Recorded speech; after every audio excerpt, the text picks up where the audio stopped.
What do you see? It's not a trick question, it's the Bible. But I ask you again, what do you see when I hold this Bible? A few months ago, I watched a video on the Bible that God wanted me to watch and ask myself the question, what do I see?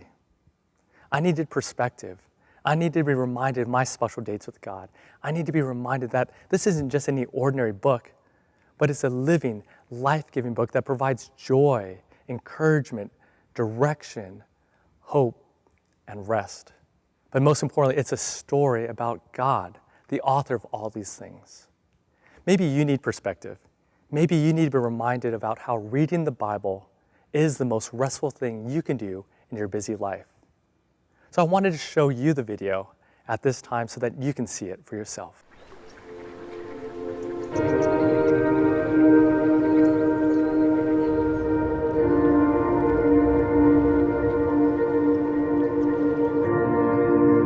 God wrote a book. That reality blows me away every time I stop to think about it. Pages and pages of God, His thoughts, His words, His heart, right there, just a few inches away.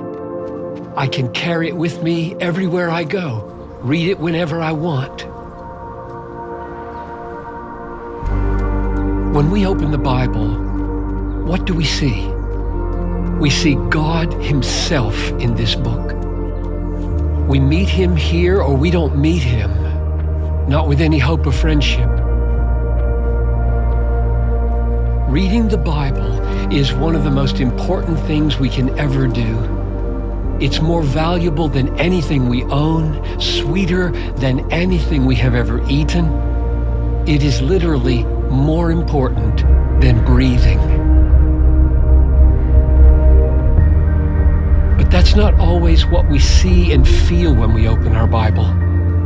Our weak, tired, distracted eyes look, and all we see is a lifeless, boring portrait on the wall. But it's not a portrait. It's a window. It doesn't hang lifeless in an old frame on the wall. It breaks through the wall into another world, the real world, the lasting world, the better world.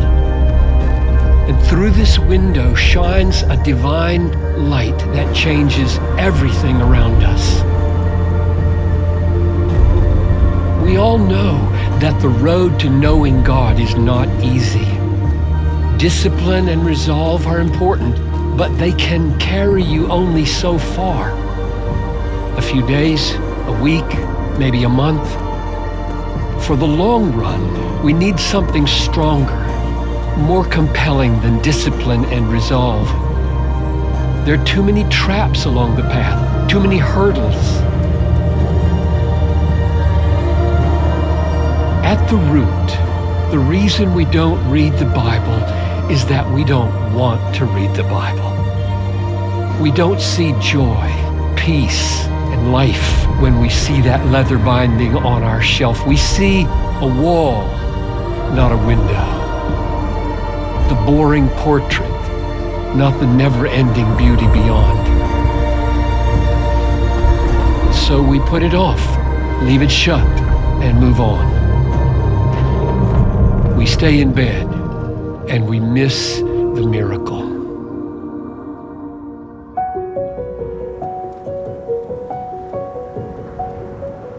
The God who said, "Let light shine out of darkness," loves to speak light into hearts and minds. God wrote a book, and with His book, these words in front of us, He wakens our dead, bored souls. He frees us from bondage to sin, from desires that rob us of life.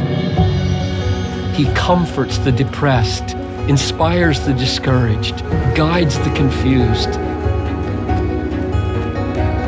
He empowers us to make our lives count for His cause in the world.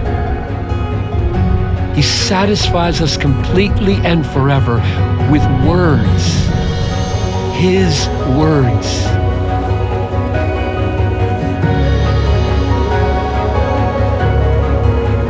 So will I read my Bible tomorrow? Where else would I go? How else will I know him? How else will I prepare myself to enjoy him forever?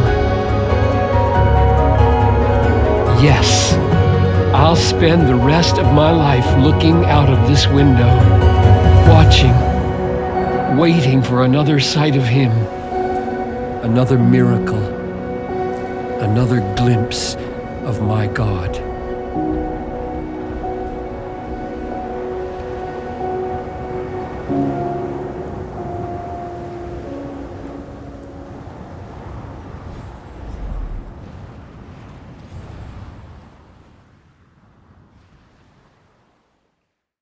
After watching the video a few times, do you know what happened? I had to repent. I had to repent for making this Bible into an ordinary book and just turning a deaf ear to God who wanted to speak to me on so many different days. As we've been going through the study on rest, I've come to realize how the things of this world have become my oasis. How I've looked to the next weekend or to the next vacation to be my place where I find rest, but only to realize that I'm looking the wrong place. But all the while, God has been there, wanting to provide rest through the pages of this book called the Bible. Isn't it interesting afterwards how we come back from vacation, we feel more tired? And the reason why is because vacations are ultimately not the solution to what our souls really need. The Bible, God's words, are where to find rest. And it's in here, in this book, that we find out who he is, what he's doing, where he is leading us. The Bible truly is a window into the real world, the lasting world, the better world. Rest in this life is not the absence of pain and conflict, but it's a reminder that through it, God is with us and will provide for us through the challenges and through the weariness of this life. But how many of us choose not to read the Bible because we feel that our lives are okay?